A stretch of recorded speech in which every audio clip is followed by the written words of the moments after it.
Hello दोस्तों, कैसे हैं आप सब। स्वागत है आपका मेरे नए व्लॉग में। आज की कहानी का शीर्षक है मेहनत का फल। एक गांव में दो मित्र नकुल और सोहन रहते थे।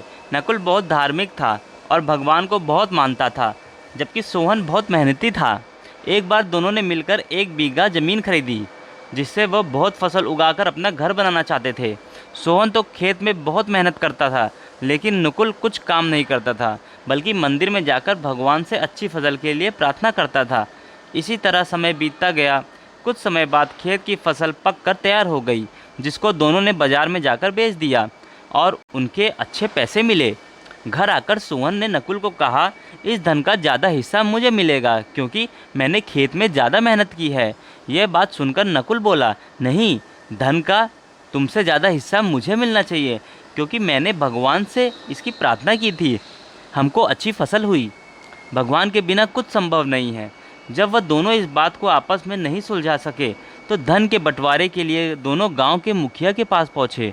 मुखिया ने दोनों की सारी बात सुनकर उन दोनों को एक बोरा चावल दिया और उसमें कंकड़ मिला दिया। कल सुबह तक तुम दोनों को इससे चावल और कंकड़ अलग करके लाने हैं, तब मैं निर्णय लूँगा कि इस धन का ज़्यादा हिस्सा किसे मिलना चाहिए। दोनों चावल की बोरी लेकर अपने घर चले गए। सोहन ने रात भर जागकर चावल और कंकड़ को अलग किया, लेकिन नकुल चावल की बोरी को लेकर मंदिर में गया और भगवान से चावल से कंकड़ अलग करने की प्रार्थना करने लगा। अगले दिन सुबह सोहन जितने चावल और कंकड़ अलग कर सका उसे ले जाकर मुखिया के पास गया, जिसे देखकर मुखिया खुश हुआ। नकुल वैसी बोरी ले जाकर मुखिया के पास गया। मुखिया ने नकुल को कहा कि दिखाओ तुमने कितने चावल साफ़ किए। नकुल ने कहा कि मुझे भगवान पर पूरा भरोसा है कि सारे चावल साफ़ हो गए होंगे।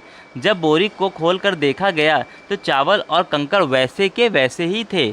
जमींदार ने नकुल को कहा कि भगवान भी तभी सहायता करता है जब तुम मेहनत करते हो। जमींदार ने धन का ज़्यादा हिस्सा सोहन को दिया। इसके बाद नकुल भी सोहन की तरह खेत में मेहनत करने लगा और अब की बार उसकी फसल पहले से अच्छी हुई। तो दोस्तों, इस कहानी से हमें ये शिक्षा मिलती है कि हमें कभी भी भगवान के भरोसे नहीं बैठना चाहिए। भगवान तभी फल देता है जब हम मेहनत करते हैं, तो हमेशा मेहनत के पीछे भागना चाहिए। तो गाइज़, आपको मेरी कहानी अच्छी लगी हो तो लाइक कीजिए, सब्सक्राइब कीजिए, शेयर कीजिए। मैं फिर मिलता हूँ अगले बार नई कहानी के साथ। Bye bye guys.